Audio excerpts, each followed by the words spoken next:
अगर जो आपकी फैमिली में हार्ट डिजीज चल रही है, जैसे आपके फादर को या ग्रैंडफादर को या दोनों या मदर की साइड में, तो बच्चों को डबल चांस होगा हार्ट डिजीज होने का।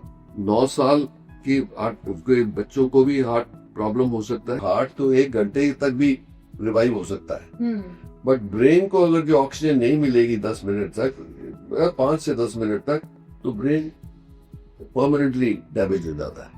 मैं तो रेकमेंड करता हूँ कि हर एक के पास एक वेइंग स्केल होना चाहिए अपने बाथरूम में।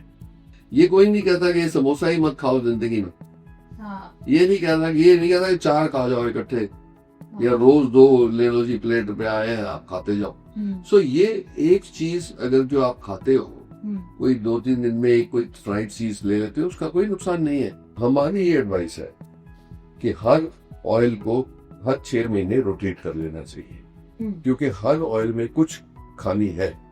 ये मस्टर्ड ऑयल जो है, सालों साल खाओगे तो उसमें अंदर कुछ टॉक्सिसिटी है जो हार्ट की नर्व्स को अफेक्ट करती है।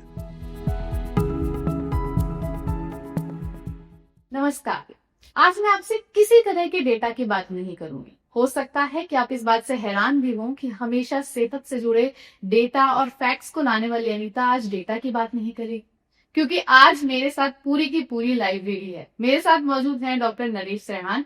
स्वागत है सर आपका। सबसे पहले तो मुबारक हो आपको, न्यूज वीक रैंकिंग में मेदांता को लगातार 6ठी बार बेस्ट हॉस्पिटल का के लिए रैंक किया गया है। आज हम दिल के डॉक्टर से जानेंगे दिल की वो बातें जो हर कोई दिल से जानना चाहता है। डॉक्टर साहब, बहुत बेसिक से सवाल मैं लाई हूँ, बहुत ऐसे एकदम कॉमन लोगों से पूछकर कि आप ऐसी कौन से सवाल हैं जो आप डॉक्टर बेहान से पूछना या जानना चाहेंगे। तो सबसे पहले तो एक बहुत ही कॉमन सा सवाल लेते हैं कि हार्ट का एवरेज साइज क्या होता है, दिल कितना बड़ा होता है। मैंने कहा कि आपका दिल तो बहुत बड़ा है, पर एक्चुअली दिल कितना बड़ा है? सी, दिल का साइज जो है वो बॉडी वेट की साइज से डिपेंड करता है। हाँ। तो वो जो इंडेक्स है उसकी रेंज होती है फॉर दैट रीजन। अब जैसे आपके 4 चेम्बर्स होते हैं, so average size between 3 and 3.5 to 4 centimetre होगा एट्रिया का, और वेंट्रिकल का इतना ही होगा 33.5 to 4 सेंटीमीटर्स। और उसको मेजर किया जाता है सिस्टली और डायस्टली में, जब वो कंट्रैक्ट कर रहा है या वो रिलैक्स कर रहा है। तो ये चेंजिंग पैरामीटर्स हैं, और इंडिविजुअल्स के लिए ये इंडेक्स बनाया जाता है कि वो आप पर स्क्वायर मीटर। ओके, ऐसा कुछ मुट्ठी जितना कहते हैं वो। हाँ, तो हार्ट जो है डिपेंड ना, अगर जो कोई आदमी ही मतलब मैसेज ऐसा हो तो उसका हार्ट भी थोड़ा बड़ा होगा ना। हाँ, तो ये हाँ, और वैसे तो मुट्ठी जैसा तो है because of the average size Indian, इसीलिए। पर वो भी ओनली हाफ था हार्ट, जो पंपिंग वाला वेंट्रिकल्स है वो ऐसे मुट्ठी जैसे होते हैं। डॉक्टर साहब, आपने पंपिंग की बात की तो मैक्सिमम लोगों को यही लगता है कि हार्ट जो है वो सिर्फ ब्लड पंप करता है, तो इसके अलावा भी हार्ट के कुछ फंक्शन है या वो एक्चुअली सिर्फ एक ही काम करता है कि वो आपके ब्लड को पंप करता है? देखो, ऐसा है कि हार्ट एक वेरी एफिशिएंट पंप, इससे बड़ा या इससे मोर एफिशिएंट पंप बना ही नहीं दुनिया में, जो सारी जिंदगी 24 hours 70 to 90 times a minute वो पंप भी करता रहेगा। वो कभी सो ही नहीं सकता। उसको 1, 3, 4, 5 सेकंड के लिए वो रुक जाए तो फिर बंदा बेहोश हो जाए। सो इसीलिए इसकी आप मतलब इट्स अ मिरेकल कि हाउ द हार्ट वर्क्स। सारी बॉडी को रेस्ट मिलता है, ब्रेन को भी मिलता है, मसल्स को भी मिलता है, लेकिन हार्ट पर हार्ट नहीं रुक सकता, बिना रुके काम कर रहा है। ठीक है। सो ये है, क्योंकि वो अब एक अगर जो 5 मिनट जैसे कई लोगों को अरेस्ट हो जाता है, और अगर जो 3 से 5 मिनट में ब्लड ना पहुंचाया जाए ब्रेन को, तो ब्रेन डेड हो जाता है। तो ये इसीलिए कितना वाइटल फंक्शन है हार्ट का, कि हार्ट की सीधे भी कहते हैं ना सोल ऑफ द बॉडी। अच्छा, अब क्या मतलब है उसका, जैसे आपने क्वेश्चन पूछा कि हार्ट की command like the rest of the body is in the brain. Emotion is expressed through the brain to the heart, इसीलिए धड़कता है, तेज हो जाता है। और वो चाहे वो फियर है, चाहे कोई अर्जेंसी आ जाती है सामने, चाहे वो गुस्सा आए, चाहे इमोशन लाइक रोमांस हो, वो सब चीजों में वो रिएक्शन आता है. So this is the beauty of the heart. It responds to emotion. Although it cannot forget its function as the pump to the body. So it's the engine. Right. अच्छा doctor साहब ये भी कहते हैं कि दिल जो है खून साफ करता है, ब्लू ब्लड को रेड ब्लड में कैसे वो बनाता है. इसके अलावा भी मतलब ऐसा भी है ना कि किडनी भी आपका ब्लड साफ कर रही है, स्प्लीन के लिए भी कहा जाता है कि वो भी ब्लड क्लीन कर रही है, लिवर भी ब्लड. तो एक्चुअली ब्लड क्लीन कैसे हो रहा है, या सभी के अपने अपने पार्ट हैं? हर एक के अपने अपने पार्ट हैं. बट जो आपने ऑक्सीजन की बात करी या ब्लू ब्लड से रेड ब्लड होने में, वो लंग्स करते हैं.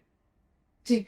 तो राइट से क्या होता है कि आप समझो इसकी सर्कुलेशन को, कि हमारे हार्ट बॉडी में एक आर्टरी है और एक वेन्स होती है और एक लिम्फेटिक्स होती है. लिम्फेटिक्स से ज्यादा लोगों को पता नहीं है, पर वो ऐसी टिश्यू को ड्रेन करती है. बाकी जो मेन सर्कुलेशन है वो जो रेड जो है आर्टीरियल ब्लड है, जो ब्लू है वो वीनस ब्लड. तो वीनस का क्या काम होता है, वेन्स का, कि बॉडी के सबसे बारीक से बारीक कोने से लेके वो ब्लड को वापस लाना है और उसको हार्ट के अंदर right side of the heart में ड्रेन होता है. फिर राइट हार्ट उसको लंग्स में पंप करता है, जहां पे उसका इंटरफेस होता है विद ऑक्सीजन. वो क्योंकि एयर से ऑक्सीजन है, वो CO2 ब्लड से निकल जाती है और ऑक्सीजन आ जाती है. वो इसको एक्सचेंज कहते हैं, तो दे ऑक्सीजन एक्सचेंज. ठीक है. फिर वो ब्लड रेड हो जाता है क्योंकि उसमें ऑक्सीजन आ गई. फिर वो left side of the heart में ड्रेन करता है, उससे वो पंप होता है सारी बॉडी में. दैट इज वाई जो आर्टीरियल ब्लड है वो रेड होता है, जो वीनस ब्लड है वो ब्लू होता है, बिकॉज वो कलेक्शन हो रही है after the oxygen has been extracted from the blood by the tissue. तो इसमें मैं ये सिर्फ अपनी जानकारी के लिए आपसे पूछना चाहूंगी कि ये तो एक तरह से ऐसा हुआ कि जो आर्टरी में है वो ब्लड ग्रेविटी की दिशा में चल रहा है और जो वेन्स में है वो ऊपर की तरफ जा रहा होगा क्योंकि वो लौट रहा है वापस. नहीं, वो ग्रेविटी से उसका सिर्फ एक इफेक्ट है. हाँ. कि gravity acts on the body like everything else, but the pumping of the arterial side is done by the heart pump. उसका ग्रेविटी से आप लेटे हुए हैं तब भी ठीक है, उल्टे टंगे हुए हो तब भी ब्लड चलेगा. तो वो that is not so totally dependent. Gravity का इफेक्ट पड़ता है, but it is the pressure from the left side that is transmitted to the right side, and then the muscles also help to pump the blood back. मतलब ये जो pressure generate होता है ये pace maker के through होता है? नहीं, या पेस मेकर का काम ये है कि हार्ट के 3 कंपोनेंट्स होते हैं. एक तो मसल है, एक तो आर्टीरियल और वीनस सिस्टम है जो उसको ब्लड सप्लाई करता है, और तीसरा होता है इलेक्ट्रिकल सिस्टम. इलेक्ट्रिकल सिस्टम जो है वो हार्ट रेट को कंट्रोल करता है. हाँ. तो अगर वही ये जो रिस्पॉन्स आप मैं बता रहा था आपको, टू डिफरेंट इमोशंस आते हैं, वो एक साइनस नोड होता है जिससे ट्रिगर होते हैं.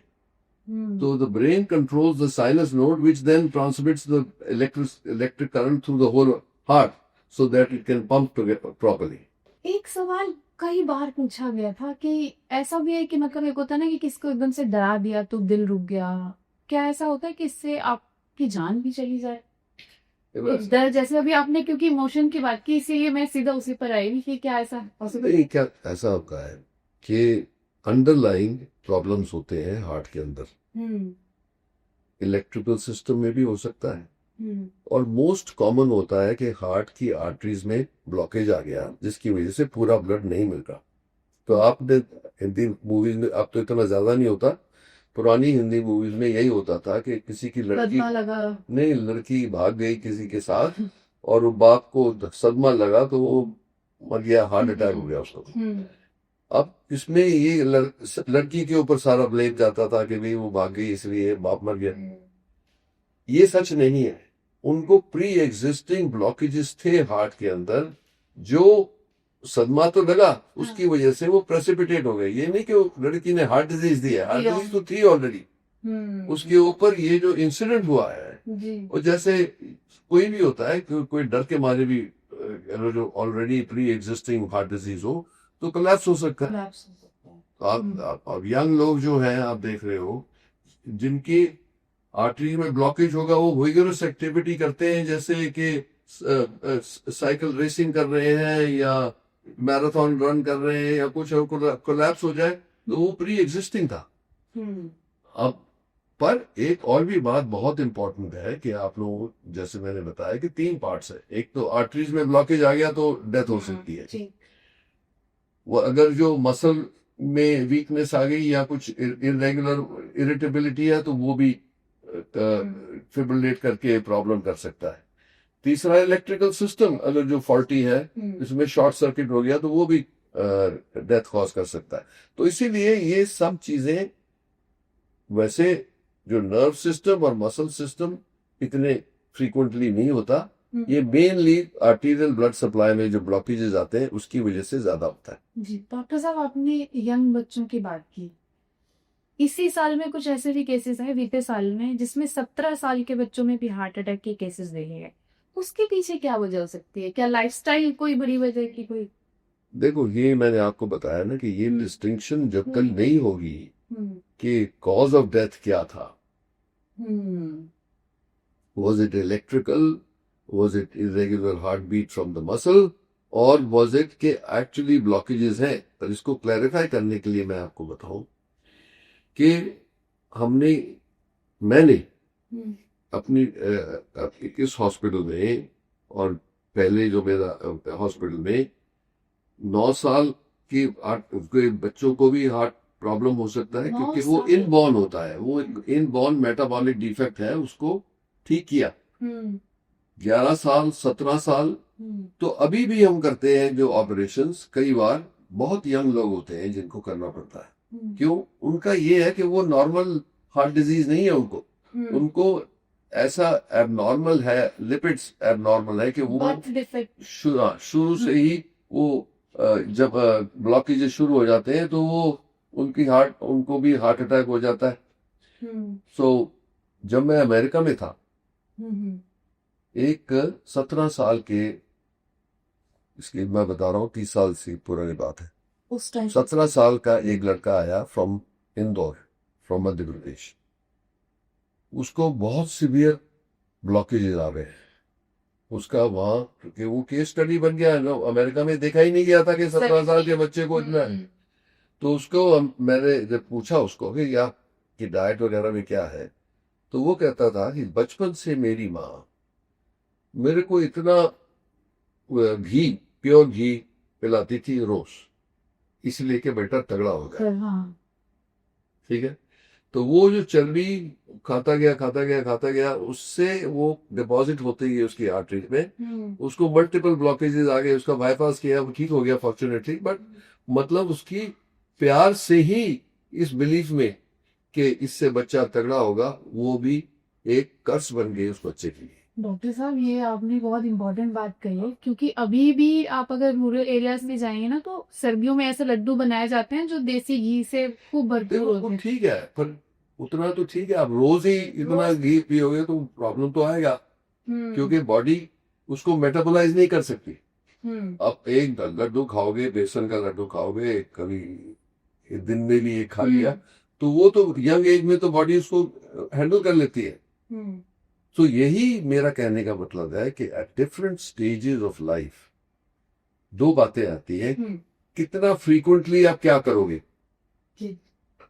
अगर जो आप यंग है, below the age of 25-30, mostly सब कुछ डाइजेस्ट हो जाता है। Once you turn 30 your metabolic rate starts dropping, and by the time 40 it becomes a little more serious, because then you feel you're putting on weight, your body is not as vigorous as it was. So, and as by decade it keeps changing. So you also have to be conscious of it कि अगर जो आप 20 साल की उम्र में 2 plate भर के खाना खाते हो फिर भी आप ठीक रहते हो। हाँ बिल्कुल। 30-35 साल की उम्र में आपने आधी प्लेट भी खाई तो पता लगा वेट बढ़ गया।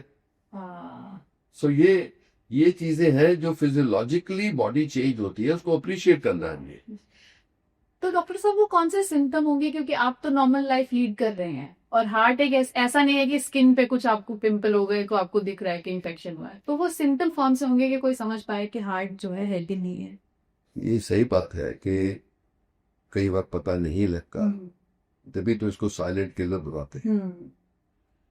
तो कैसा है कि एक दो तीन बातों को हर एक को अपने ध्यान में होनी चाहिए। एक, अगर जो आपकी फैमिली में हार्ट डिजीज चल रही है, जैसे आपके फादर को या ग्रैंडफादर को या दोनों या मदर की साइड में, तो बच्चों को डबल चांस होगा हार्ट डिजीज होने का। डबल। तो नॉवल क्या है हमारे पास, अमेरिका कॉकेशियन पॉपुलेशन जो है उसके अंदर कोई अबाउट 4 to 5% पॉपुलेशन को हार्ट डिजीज होती है। इंडिया में 10% होती है, डबल। और इसीलिए कि हमारे इसको समझने की तो बहुत कोशिश की है, पर जो लगा है ये सबसे बड़ी बात यह है कि कहीं भी इंडियन पॉपुलेशन को आप स्टडी करेंगे, इंडिया में तो हुई यूके में भी करी, यूएस में भी करी, तो इंडियंस का हार्ट अटैक का इंसिडेंस बाकी लोगों से, कॉकेशियन से डबल है। कहीं भी आप इसके पीछे की तो इसका मतलब यह है कि हमारे को एक तो जेनेटिकली हमारे को वीकनेस है, दूसरा हमारा खान पान ऐसा है कि जिससे हम ज्यादा बॉडी की कंजम्पशन से ज्यादा फैट लेते हैं, तो वो कंप्लीट हो नहीं रहा अब्जॉर्प्शन, हो या बॉडी मेटाबोलाइज नहीं कर रही। तो इसीलिए ये कॉम्बिनेशन जो है, जो जेनेटिक जिसमें प्रोपेंसिटी है, और अगर जो अपना ख्याल ना रखा जाए तो वो डेंजरस हो जाता है। दूसरी तो वार्निंग है, वो है डायबिटीज की। डायबिटीज में जिनके पेरेंट्स को डायबिटीज है उनके बच्चों को भी डबल चांस होगा डायबिटीज होने का। और अगर जो डायबिटीज और हार्ट डिजीज इकट्ठी लगे, किसी के पेरेंट को दोनों चीजें हैं, तो आपको भी 3 times 4 times चांस होएगा हार्ट डिजीज होने का। तो इसीलिए उन लोगों को जिनकी, इसीलिए हम कहते हैं कि अपने जीन्स को पहचानिए, और तो खुद पहचान है। जो हम जीन सीक्वेंसिंग करते हैं वो तो अलग है, आपको अपना तो अपने जीन्स तो पता है ना, अपनी फैमिली हिस्ट्री देख सकते हैं। हाँ, राइट। तो हम कहते हैं जीन्स को पहचानिए, अगर जो उसमें ये हिस्ट्री है तो 25 साल की उम्र से पहले एक बार पूरा चेकअप हो जाना चाहिए, क्योंकि हम ये आइडेंटिफाई करना चाहते हैं कि कौन से रिस्क फैक्टर्स, अगर जो रिस्क फैक्टर्स हैं तो उनको उसी टाइम ही कंट्रोल किया जाए, उनको हेल्थी लिविंग की एडवाइस दी जाए, क्या क्या कितनी एक्सरसाइज करनी है, किस तरीके का खाना खाना है, कितना डी स्ट्रेसिंग करना है, क्योंकि ये सब चीजें इकट्ठे मिलके हार्ट डिजीज करती हैं। तो इसीलिए जैसे योगा से बढ़िया डी स्ट्रेसिंग कुछ नहीं है। जो प्राणायाम है को योगा का, या जो भी एक्सरसाइज हम करते हैं, वो बहुत ही बॉडी को काम करती है, ब्रेन को काम करती है, और हमारी ब्लड और बॉडी की ऑक्सीजन सप्लाई को डबल करके। आप देखोगे जैसे आप अनुलोम विलोम करते हो या कपालभाति करते हो, क्या कर रहे हो आप लंबा सांस ले रहे हो और उसको होल्ड करके फिर छोड़ रहे हो। तो जो इंटरफेस है एयर का और ऑक्सीजन का और ब्लड का, वो बढ़ जाता है। क्योंकि अगर जो आप नॉर्मल ले रहे हो तो आप शैलो ब्रेथ्स ले रहे हो, छोटे छोटे सांस लेकर ना, जितना जरूरत है वही कर रहे हो ना। तो इसीलिए doing pranayama on a daily basis is the best thing you can do for yourself. Doctor Trehan कौन सी एक्सरसाइज करते हैं डेली? तो 3 दिन हफ्ते में विगर्स, मतलब ट्रेडमिल, क्रॉस ट्रेनर और पायलैटिस, और 3 दिन योगा। डॉक्टर साहब, आपने कहा कि अगर रिस्क है, जैसे फैमिली हिस्ट्री अगर हमने देखी तो कुछ चेकअप जो है, चाहे आप 25 साल के हैं तो भी आपको कराने जरूरी है। वो चेकअप क्या है? वो जैसे एक तो ब्लड एनालिसिस करते हैं, फास्टिंग ब्लड एनालिसिस, देखने के लिए कि क्या प्रोपोर्शन ऑफ बॉडी में क्या प्रोपोर्शन ऑफ फैट है, किस तरीके का फैट है, क्योंकि उसके सब फ्रैक्शनेशन भी हम उसको डिटेल में स्टडी करते हैं। उससे पता लग जाता है कि किसकी बॉडी का क्या मेटाबॉलिज्म है और कितना वो टॉलरेट कर सकते हैं फैट इन द बॉडी। ठीक है। उसकी ब्यूटी ये है कि by natural resources most of the time you can reduce your own cholesterol, your own bad cholesterol, your own risk factors. तो ये अर्ली एज में ही है या किसी भी उम्र में आप ऐसा कर सकते हो? ये किसी भी उम्र में कर सकते हैं, बट जितना जल्दी करोगे उतना अच्छा है। क्योंकि अगर जो आपको टेंडेंसी है और ऑलरेडी डिजीज हो गई, उसको अगर जो 50% से ज्यादा हो गई तो उसको रिवर्स करना बहुत मुश्किल होता है। बट अगर जो हमें जल्दी पता लग जाए तो उसको रिवर्स भी किया जा सकता है by lifestyle changes, by medicine and distressing. तो we are very successful in that. Okay, now आपने छोड़ दिया कि आपके जीन्स बहुत सही हैं, आपकी फैमिली में कोई डिजीज नहीं चल रही, तो आपको अभी भी आज के दिन पता होना चाहिए कि भाई मेरा क्या फ्यूचर।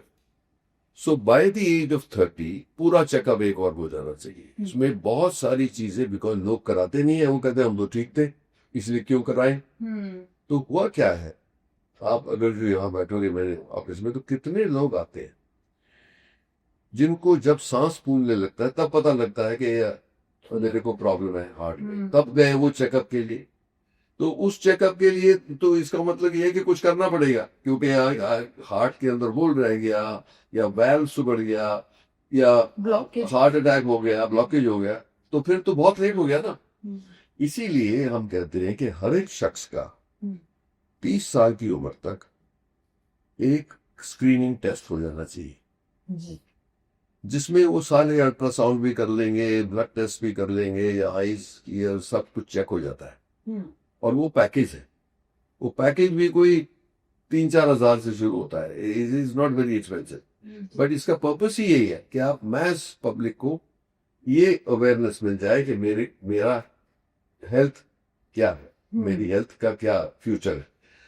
आज के दिन तो इतना सोफिस्टिकेशन हो गए हैं, जीन सीक्वेंसिंग करा के, बाकी सारे पैरामीटर्स देख के, लाइफस्टाइल देख के, एनवायरनमेंट देख के हम एक शख्स की हेल्थ पत्री बना सकते हैं। जैसे जन्म पत्री होती है, इसको हेल्थ पत्री कहते हैं जी।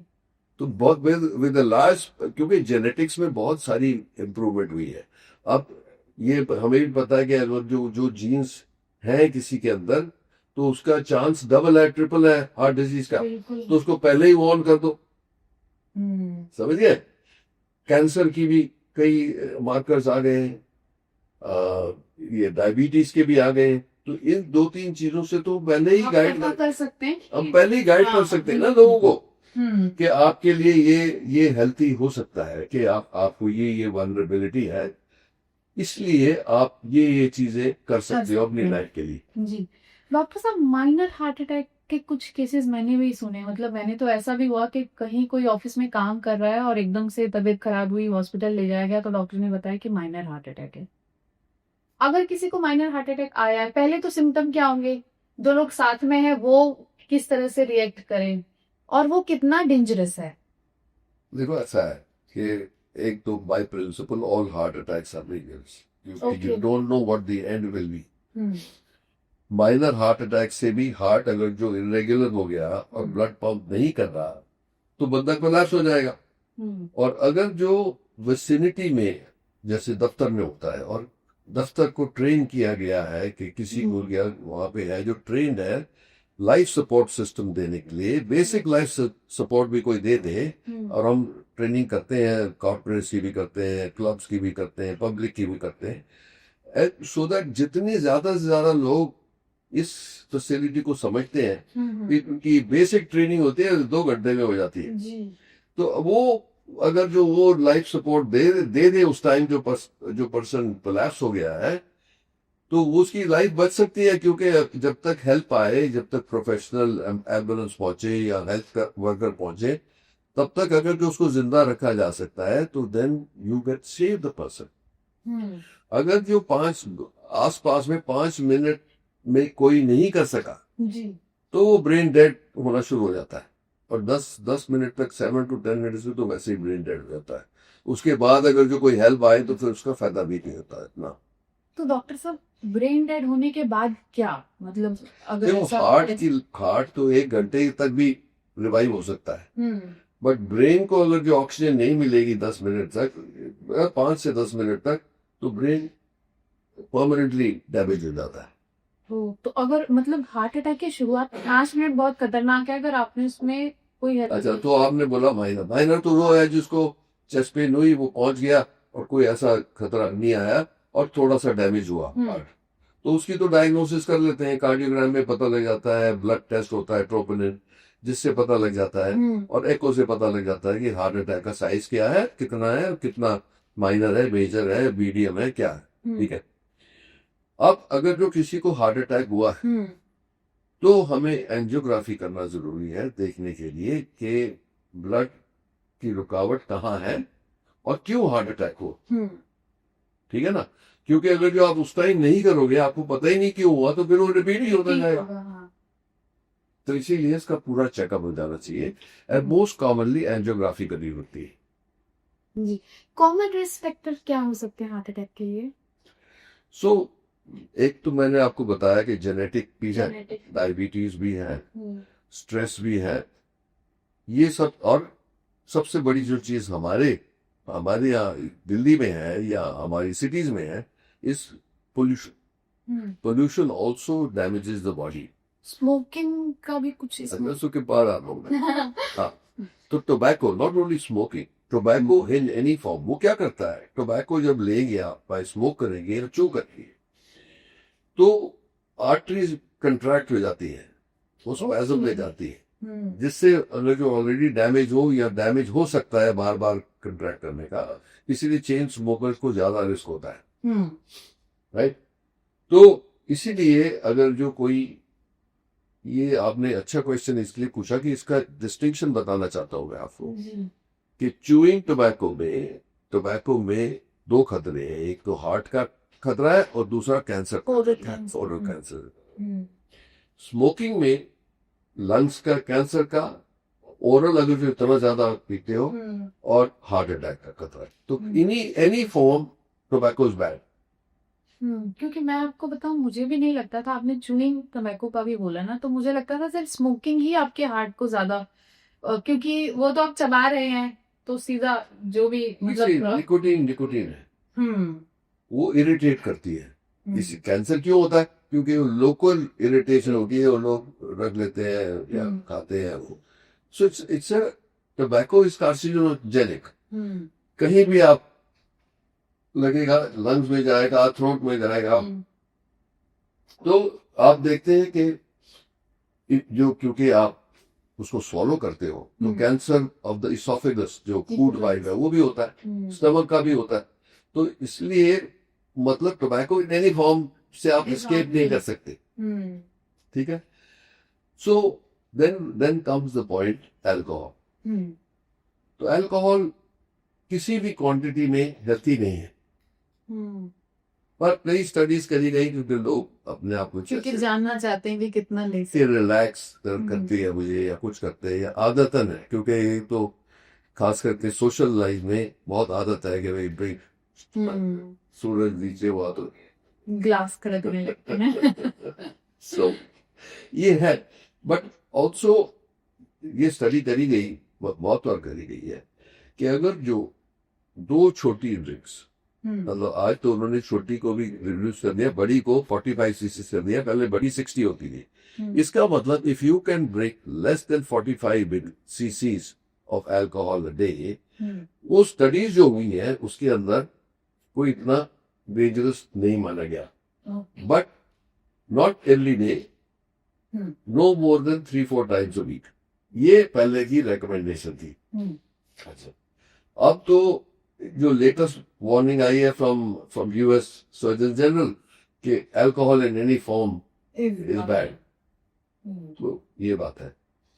अब हो सकता है लोग ये भी कहें कि उन्होंने छोड़ दिया और इसलिए वो सबको कह रहे हैं कि आप भी छोड़ सकते हैं। नहीं, ये तो देखो, अल्कोहल तो ठीक है ही नहीं चीज। क्यों? क्योंकि कितने लोगों को कंट्रोल है अपने ऊपर। हाँ, वो एक बार शुरू हो जाओ तो फिर वो यार दोस्त ही और पिला देंगे। हाँ। सी, ये हमारी सोशल लाइफ में इंडिया में बहुत बड़ा हैजर्ड है कि लोग प्यार से डैमेज करते हैं लोग। हाँ। जैसे आप देखोगे कि एक ग्रैंड पेरेंट को एक थोड़ा प्लम्प बच्चा पसंद आता ज्यादा पसंद आता है। हाँ, गोलू मोलू बच्चा चाहिए। है। हाँ, वो खिलाते हैं, वो हाँ। स्वीट खिला दो, ये कर दो। और बच्चे भी समझ जाते हैं कि ग्रैंड पेरेंट के पास जाओ, वो मुझे पैम्पर करेंगे। मदर फादर तो फिर भी कहीं स्ट्रिक्ट हो जाते हैं। हाँ, तो जो फैट वो बच्चा उस अपने बचपन में करेगा, हाँ, वो सारी जिंदगी उसको तकलीफ देगा। हम्म, तो आपने प्यार से तो उसको डैमेज किया। बिल्कुल सही बात। तो हाँ। इसीलिए अगर तो ये हमें सबको एजुकेट ये करना है कि पेरेंट्स तो है ही, अब वैसे भी स्कूल वगैरह में काफी चीजें बताई जा रही हैं, तो पेरेंट्स भी समझ रहे हैं। पर ग्रैंड पेरेंट्स तो अभी भी उस अपना लव थ्रू स्वीट्स दिखा रहे।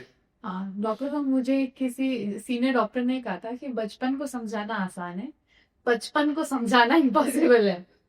तो ये वही हो जाता है कि उन्हें लगता है कि नहीं, हमने यही सब करा है, यही करते आए थे, तो हाँ, तो ठीक है। वो बट ये जो अवेयरनेस है, see factors have also changed.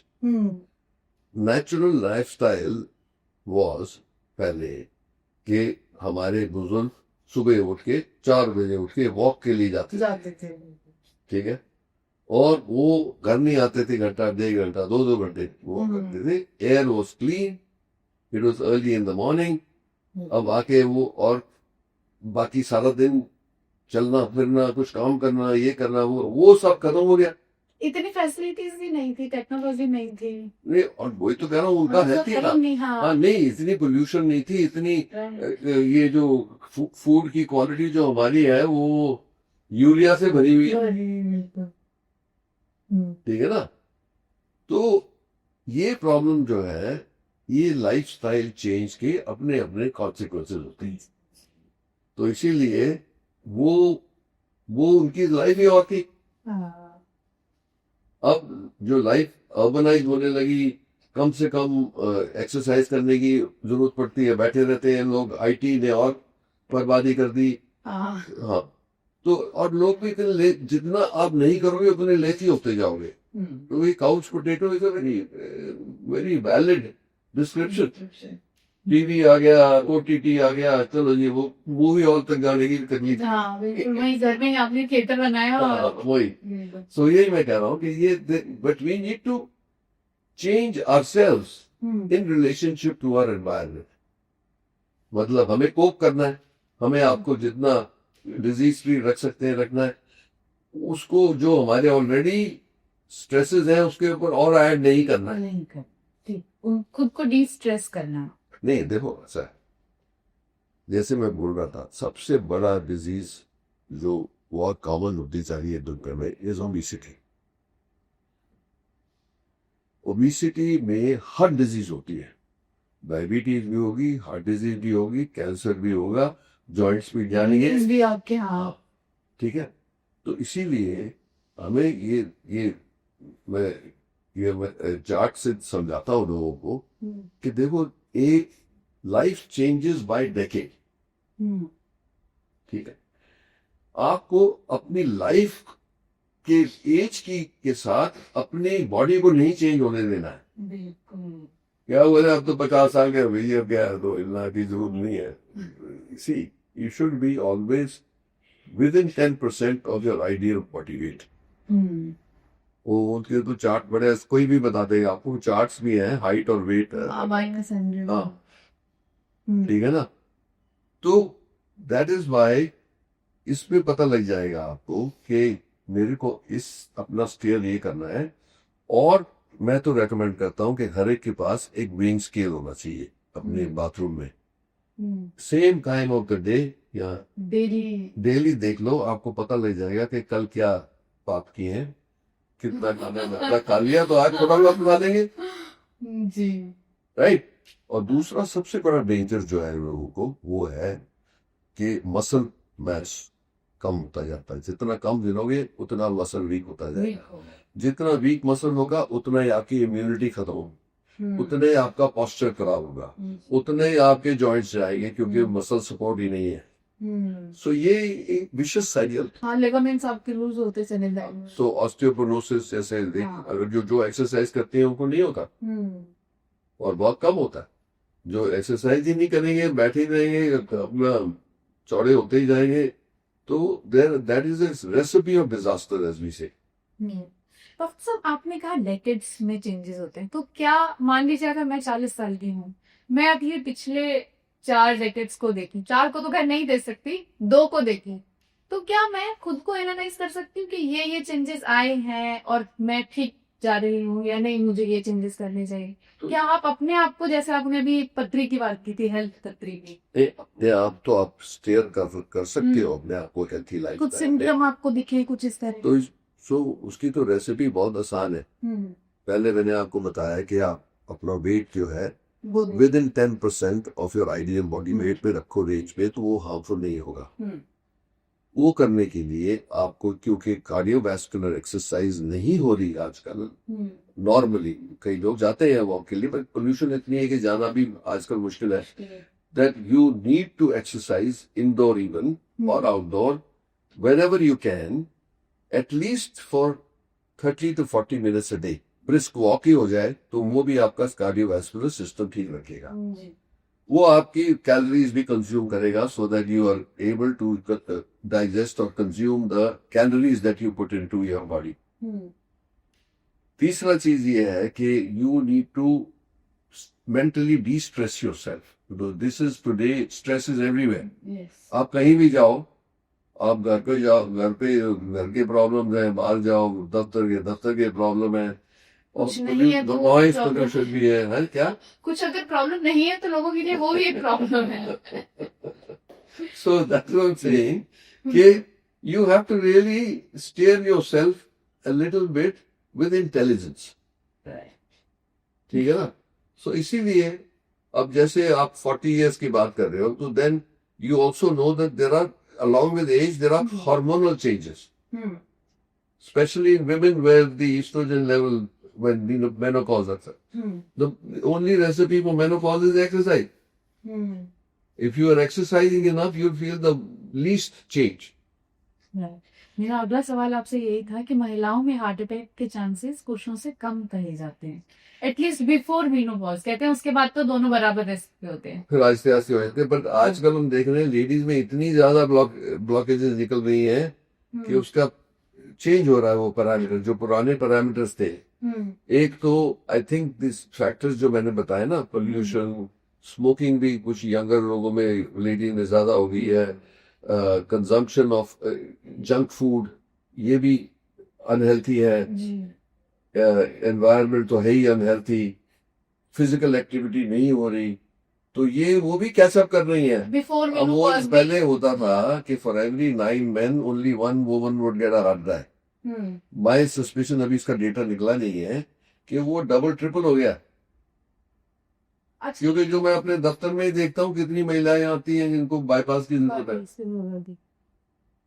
क्या कुछ इसमें, मुझे नहीं पता ये ठीक है या नहीं, क्योंकि अभी हमने बात की कि मेनोपॉज से पहले भी इतने सारे केसेस आ रहे हैं. अभी महिलाएं अवेयर हो गई हैं फैमिली प्लानिंग को लेकर पहले से बहुत ज्यादा, तो उसके बहुत से तरीके भी हैं.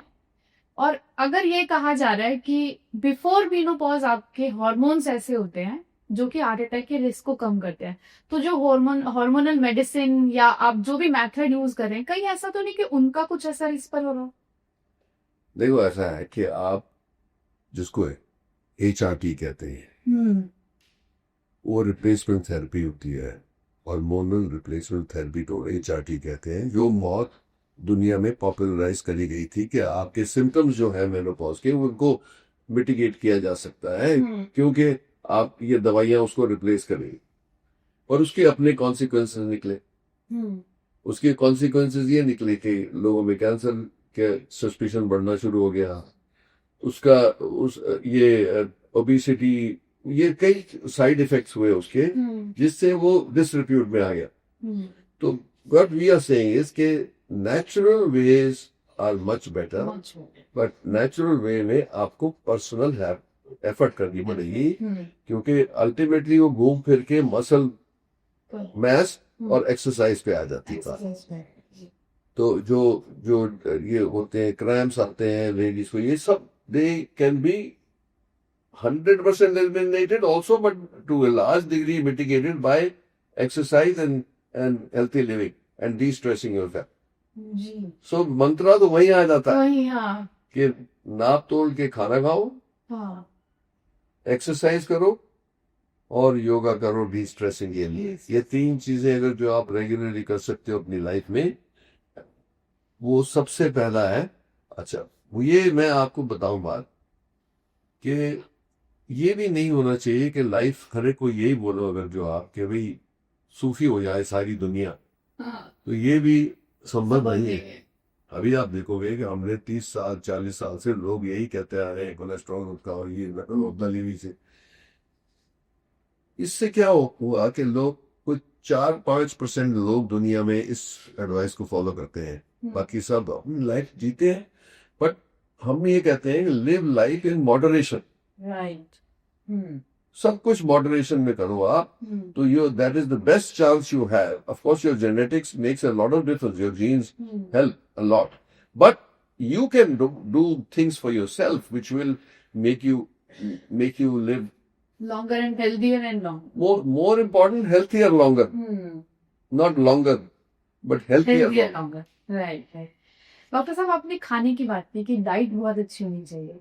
नमक को बीपी से जोड़कर बहुत देखते हैं और ब्लड प्रेशर हाइपरटेंशन तो हार्ट के लिए रिस्की होते हैं, तो किस तरह से मतलब डाइट आप कैसी रखें हेल्दी डाइट? देखो ऐसा है कि हर चीज का अपना प्रोपोर्शन होता है।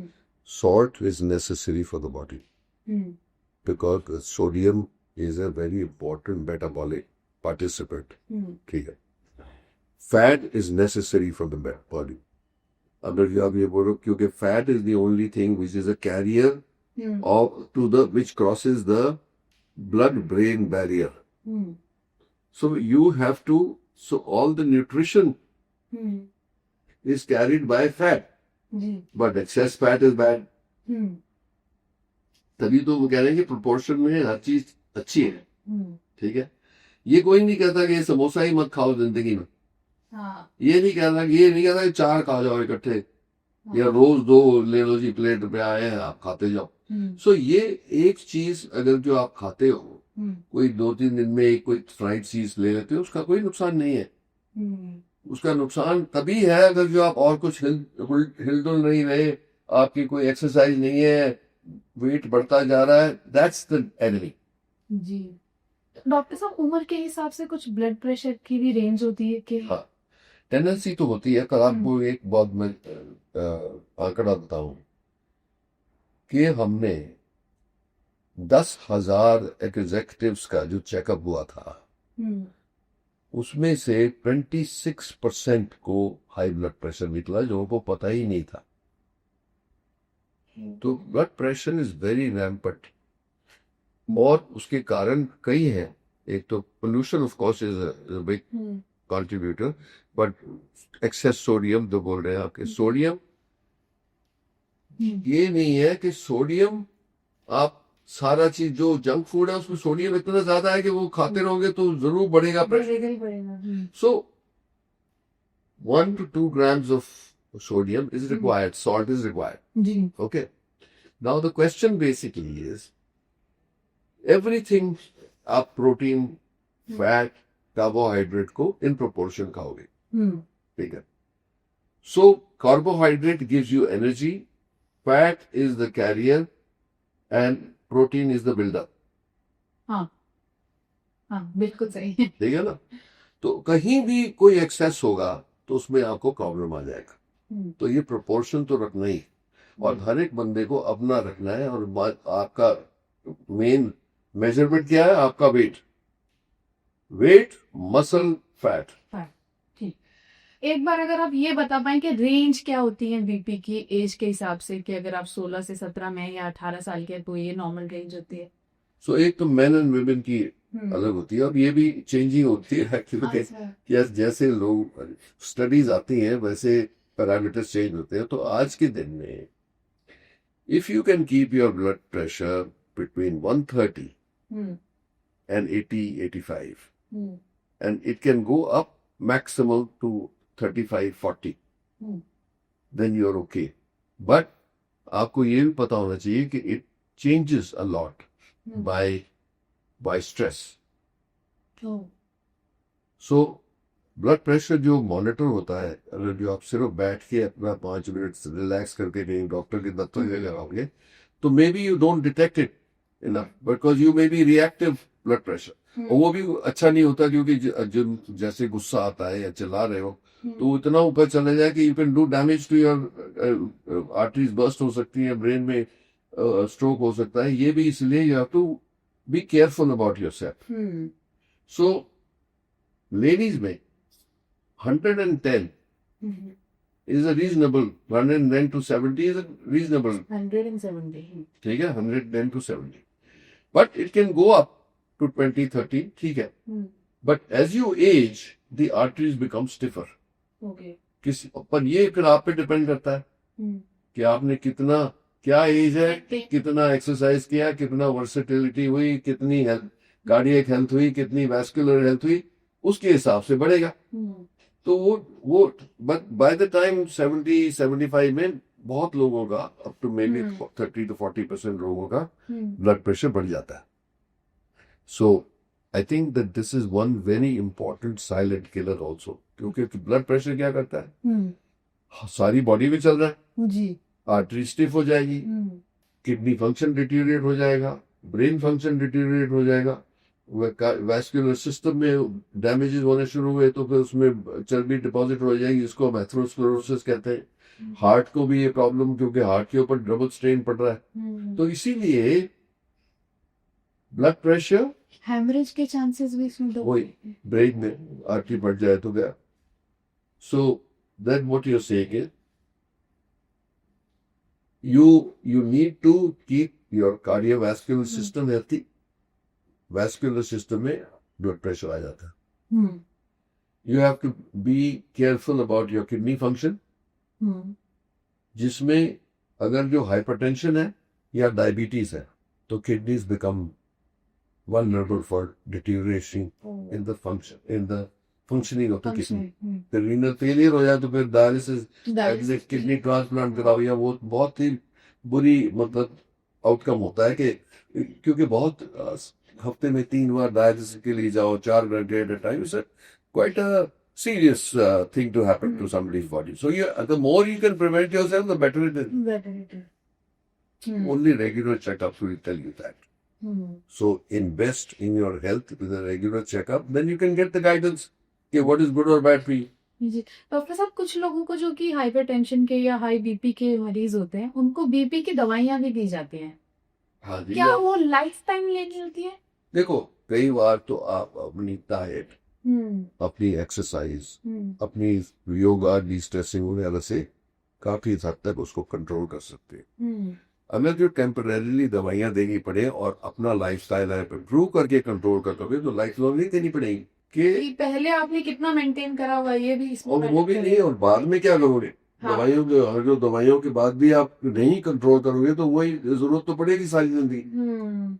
क्योंकि मेरे ही ऑफिस में किसी का ये सवाल था, उनकी मदर हाई बीपी की मेडिसिन ले रही है और उन्होंने मेडिसिन छोड़ दी कि मुझे लग रहा है कि मैं तो दवाई खा के ही मर जाऊंगी, वैसे किसी चीज से मरूं या ना मरूं। उनको ठंड लगनी शुरू हो जाती है, स्ट्रेस होना शुरू हो जाता है। तो कुछ ऐसा भी है कि ये मेडिसिन अगर आप ले रहे हैं कोई इनके साइड इफेक्ट्स भी लॉन्ग रन में देखने को मिल सकते हैं? नहीं, देखो ऐसा है कि वो भी कई चीजों की वजह से वो सोचती होंगी, पर इसका एक तरीका है। हमारे पास ये डिवाइस है जिसको 24 आवर बीपी मॉनिटरिंग करते हैं उससे जी। तो वो लगा दी जाती है, वो 24 घंटे रिकॉर्ड करती है आपका ब्लड प्रेशर बढ़कर, ठीक है। उससे पता लग जाता है कि जब आप सोते हैं तो कितना प्रेशर है, जब आप उठते हैं तो कितना प्रेशर है, जब आप काम पे जाते हैं कितना प्रेशर है, कोई क्राइसिस आती है तो कितना प्रेशर है। उससे हमें गाइडेंस मिल जाती है कि कैसे किसी का ब्लड प्रेशर को एक्यूरेटली मेंटेन किया जाए। तो जिन लोगों को थोड़ी डिफिकल्टी होती है ऐसे वगैरह, उनके लिए 24 आवर मॉनिटरिंग यूज करके we can prescribe the right medicine for the right time. तो ये साइंस तो इस मुकाम पे पहुंच गई है, लोग नहीं पहुंच पा रहे। वही प्रॉब्लम एग्जैक्टली वो आसान और दूसरे रास्तों पर जा रहे हैं। ये हमारी प्रायोरिटी नहीं है हेल्थ। फिर ये नहीं पता लगता कि कितना सफर करना पड़ेगा, क्योंकि जब तक आप हेल्थी है तब तक तो आप सोचते हो क्या जरूरत है, राइट, अपने आप को। पर दोनों तरफ होना चाहिए, पैरानॉइड भी नहीं होना चाहिए जिसको हाइपोकॉन्ड्रियाक कहते हैं, और ये भी लेजर फेयर भी नहीं होना चाहिए कि बिल्कुल ही आप जो होगा तो देखी जाएगी। दैट्स एक्चुअली सफर करना पड़ता है ना। सी क्या है कि बीमारी आपको ये तो है नहीं कि अगर आप चले जाओ सडनली तो कोई जी मेरे को फिक्र नहीं था, चला गया तो चला गया। हाँ, बट अगर जो आप सफर करोगे last 20-30 years of your life, that is miserable. So it's better to try to stay healthy as long as you can. Doctor साहब आपने दो बातें हैं मेरे पास यहाँ पे। एक सवाल तो ये कि फैट कई तरह का होता है, कुछ ऐसा होता है जो बॉडी में ऊपर ऐसे डिपॉजिट होता है अंडर द स्किन, कुछ ऑर्गन्स के ऊपर होता है। एक कोलेस्ट्रॉल भी मेरे ख्याल से उस वही फैट है जो कहीं कोलेस्ट्रॉल बन जाता है, कहीं आपकी बॉडी पर जमता है या फिर ऑर्गन्स पर। तो ये कैसे होता है कि मतलब एक फैट तो कोलेस्ट्रॉल बन गया? देख ऐसे मैं बताऊं, हाँ, cholesterol is an essential part of the body. Body खुद कोलेस्ट्रॉल बनाती है। बनाएंगे। वो कितना बनाएगी, हाँ, क्योंकि cholesterol is a transport medium, समझ गए? तो ये कोलेस्ट्रॉल पर से नहीं बैड है, but higher levels are bad. That means आपकी बॉडी में कोई डिफेक्ट है कि आप अपनी कोलेस्ट्रॉल को भी अपनी तरीके से नहीं कंज्यूम कर सकते।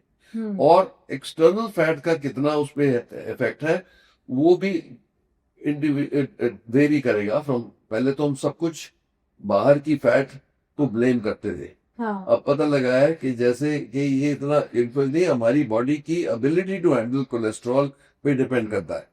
जी, तो पहले एक हमारे कार्डियोलॉजी की स्टडी हुई थी, हाँ, उसको फ्रामिंघम स्टडी कहते हैं, 40 सालों में करी, यही बिलीफ में कि अंडे खराब है, ये नहीं खाना वो नहीं खाना। अब वो स्टडी में पता लगा कि उसका कोई इफेक्ट नहीं है लॉन्जेविटी पे। एंड तो फिर वही कार्डियोलॉजिस्ट जिसने शुरू करी थी 40 साल बाद, उसने अमेरिकन हार्ट एसोसिएशन की मीटिंग, उसका नाम था एरिक टोपल, वो कहता है कि मैं दुनिया से अपोलोजाइज करना चाहता हूं कि मैंने अंडे नहीं खाने दिए। अब आप लोग हफ्ते में खा सकते। 3 अंडे खा सकते हो। हाँ सर, ये तो वही वाली बात हो गई, पहले अल्कोहल पी सकते थे, हम नहीं पी सकते। राइट।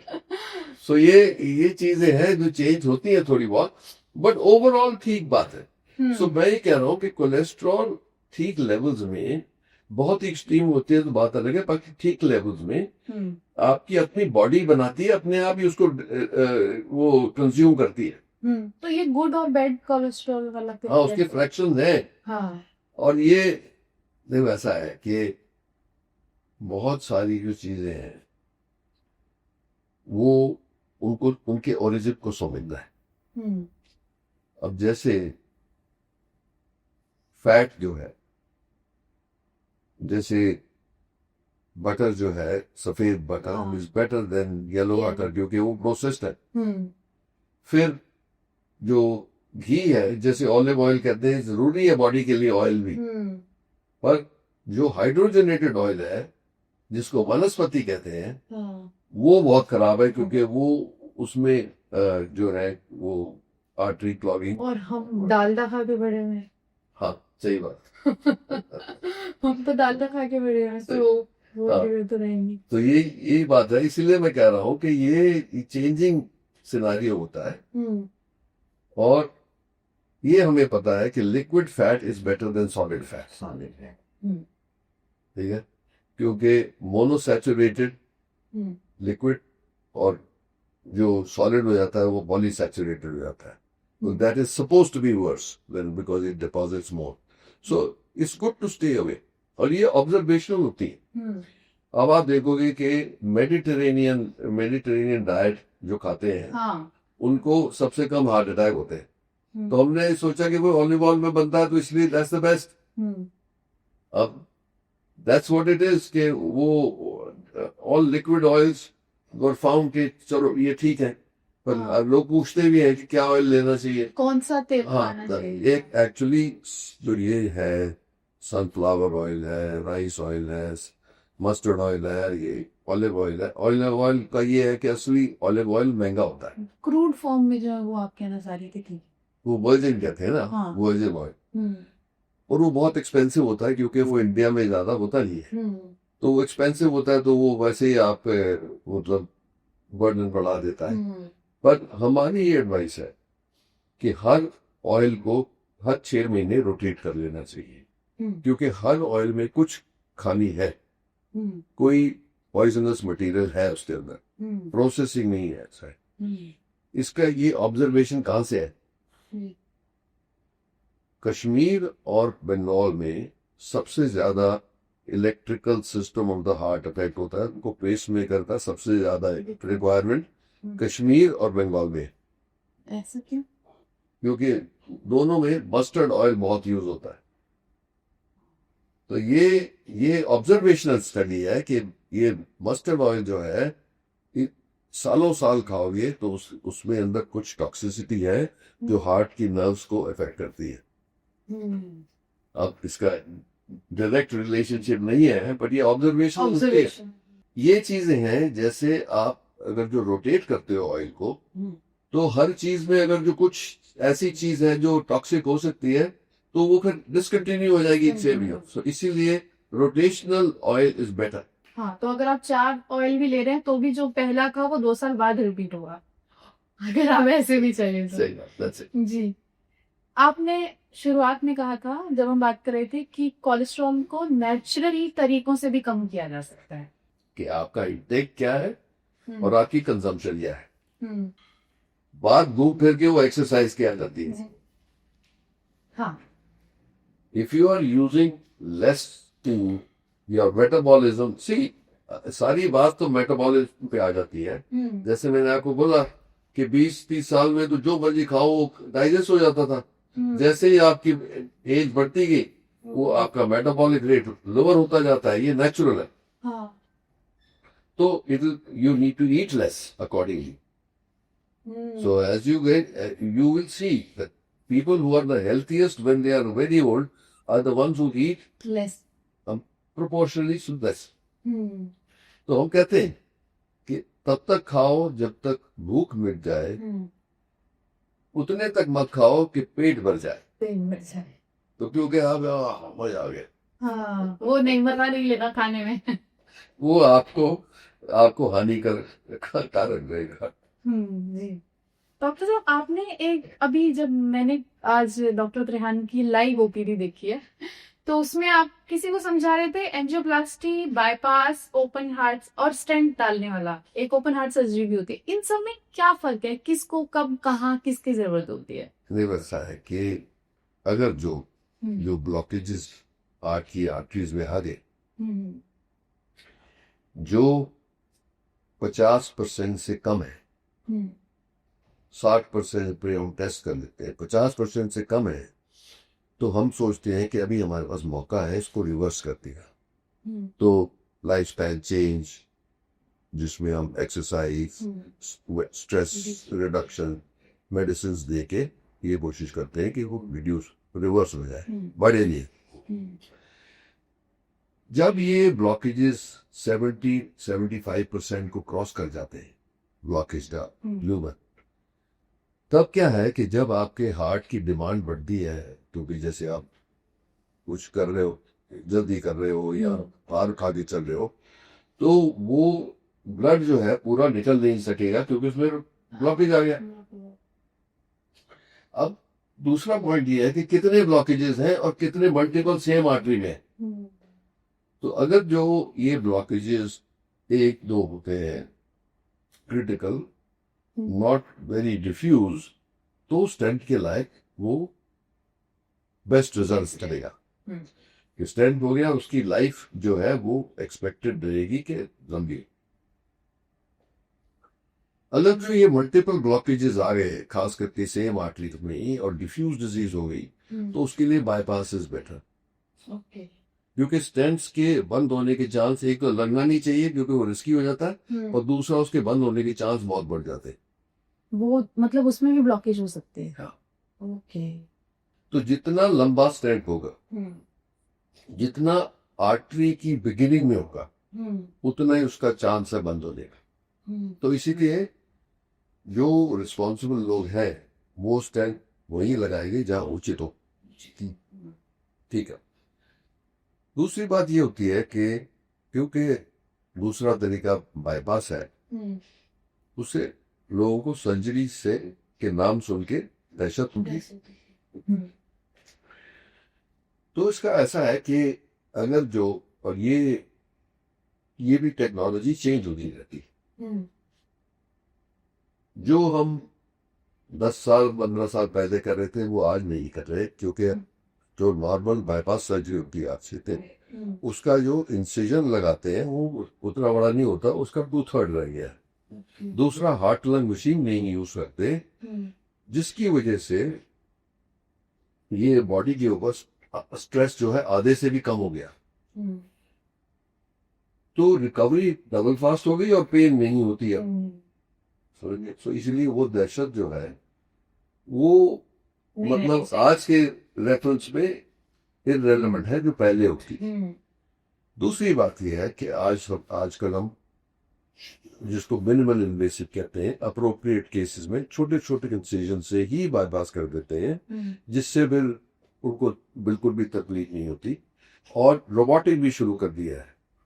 तो अभी टेक्नोलॉजी बहुत जबरदस्त चल रही है, तो इसीलिए पेशेंट को घबराना नहीं चाहिए। जो उचित है अगर जो बाईपास तो वही करवाना चाहिए, क्योंकि स्ट्रगल करके कुछ गलत काम कर लिया, जैसे गलती से स्टेंट जबरदस्ती स्टेंट लगा दिए, तो वो भी हानिकारक होगा।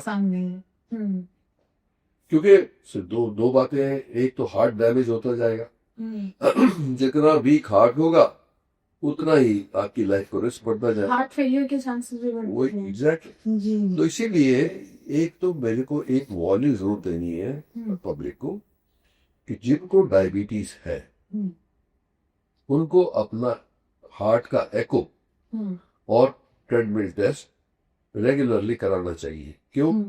कि उनको पता नहीं लगेगा कि चेस्ट पेन हो रहा है, क्योंकि जो नर्व्स हैं जिससे चेस्ट पेन होता है वो डेड हो जाती हैं।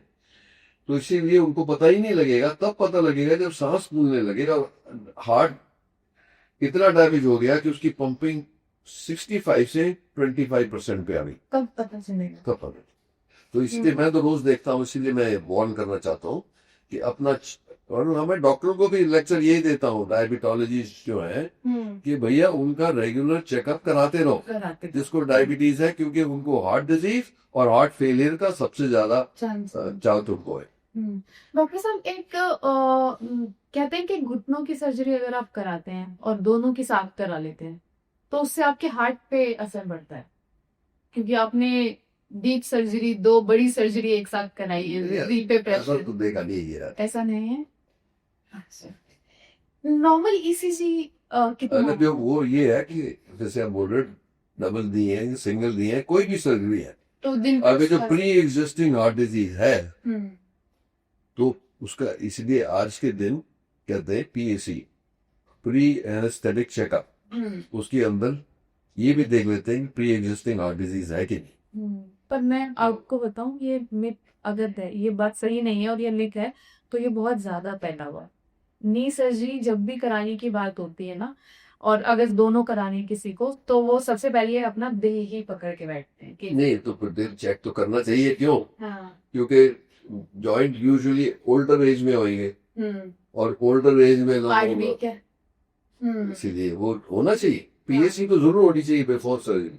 कुछ ऐसे छोटी छोटी सी चीजें बता सकते हैं, जैसे लंग्स के लिए होता है ना कि आप गुब्बारा फैला के देखें, तो ऐसे आपकी हार्ट की है, आपका हार्ट कितना हेल्दी है घर पे आप जान सकते हैं कुछ ऐसे तरीकों से। हाँ, फिर ऐसा होता है कि अपना पल्स फील करना तो आपको आना चाहिए, पर आजकल तो डिजिटल वॉचेस भी हो गई, कई डिवाइसेस अवेलेबल हैं।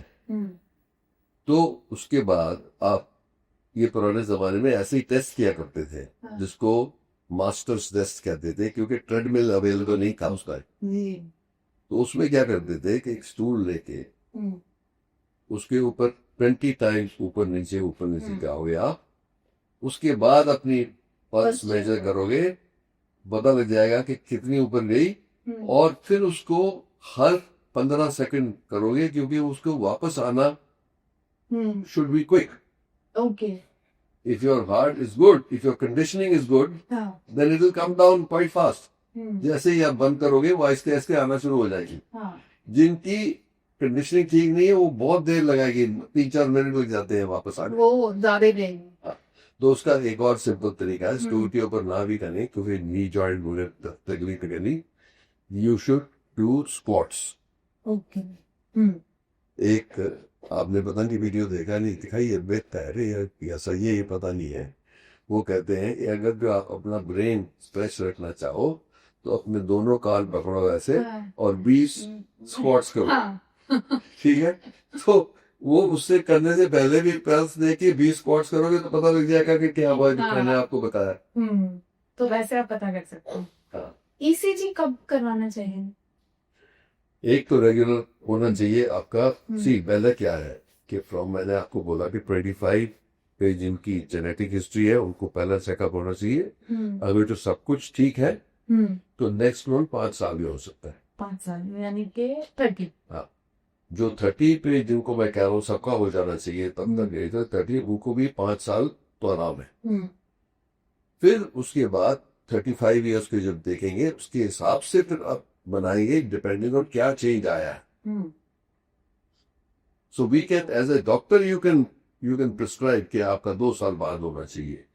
फिर उसके बाद by the age of 50 you reach, you should get it every year. So क्योंकि इस चेंजेस हैपन बट ये डिपेंड करेगा आपकी वेस्टलाइन कहाँ थी. हाँ, कहाँ से शुरू किया, कितने पे. तो नॉर्मली क्या माना जाए कि अगर आप नॉर्मल ईसीजी कितना होता है?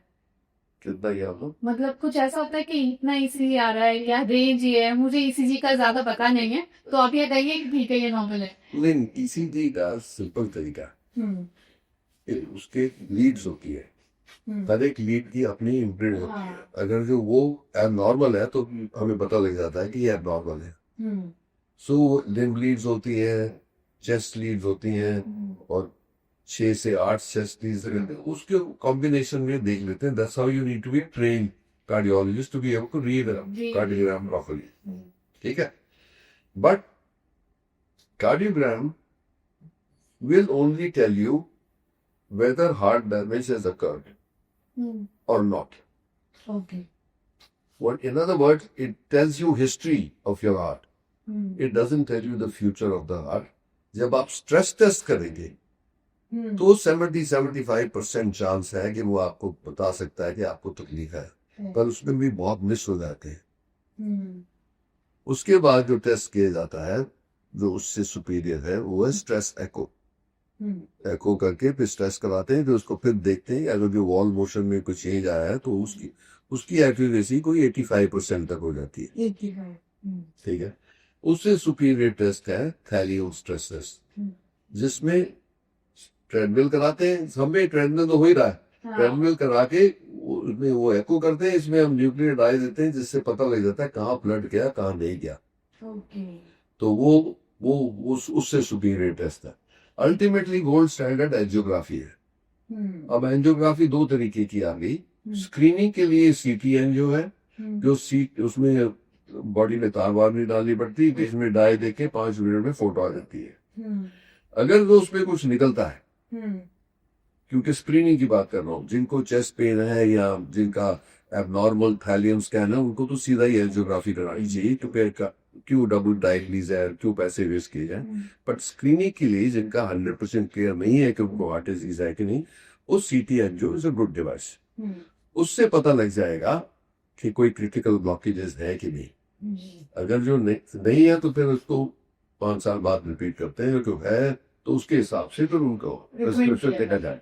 कि आपने बताया कि पल्स रेट आपको चेक करना आना चाहिए, तो कैसे चेक करें कि अच्छा ठीक है इतना आ रहा है तो ये नॉर्मल है, या ये भी एज के हिसाब से होते हैं? देखो ऐसा है कि अभी ये किसी डॉक्टर से या किसी जो उसको पता हो उससे सीखना चाहिए कैसे करना है. क्योंकि आप 3 उंगलियां अपनी रख सकते हो टिप्स ऐसे on just on the wrist. ठीक है. जो राइट साइड है उससे थोड़ा पहले कोई 1 सेंटीमीटर पहले आर्टरी होती है, उसको रेडियल आर्टरी कहते हैं. तो सबसे आसान ये होता है रेडियल आर्टरी को फील करना. ये नेल्स के साथ तो You have to do it with the palm of your fingers. ऐसे, ठीक है? तो 3 रखोगे तो you feel the pulse coming, wave आती है. इधर ज्यादा जोर का दबाना नहीं होता, क्योंकि ज्यादा जोर दबा दोगे तो पल्स ही खत्म हो जाएगी. तो you have to see it very gently. ठीक है? तो काउंट करना है इसमें. हाँ, पर पहले तो तेरे सामने होता. 1 मिनट में 1 मिनट में कितनी होनी चाहिए? तो एनीवे देखो, एथलेटिक को भी वो थोड़ी स्लोअर होती है, वो 70 होती है. एथलेटिक की स्लोअर होगी या नहीं, स्लोअर होगी, क्योंकि उनका हार्ट जो है वो एक कार्डियक आउटपुट करने के लिए heart will pump around 70 cc पर बीट. ठीक है?